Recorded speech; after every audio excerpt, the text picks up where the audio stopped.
playing the same team. Have a great one. Thank you. Well, Ken, what would you have done had you won the toss? Yeah, we would have had a bat first as well. Obviously, a used surface, so but we'll make use of it first up with the ball in hand, and hopefully maybe a little bit of dew later. Again, 4 years have flown by, and you're meeting again in the semi-finals. A great occasion.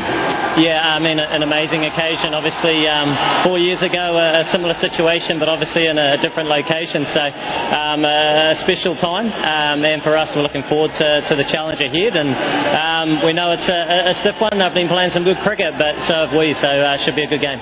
Tribute to both sides for the consistency they've shown to be back here again after 4 years. Yeah, I mean, it's always a building phase between tournaments, but I suppose when the tournament starts, you have to kind of play what's in front of you and assess to what's in front of you. And I think both teams have seen a variety of conditions throughout. So, it's great effort to get here, and it all starts again. So, knockout cricket, really.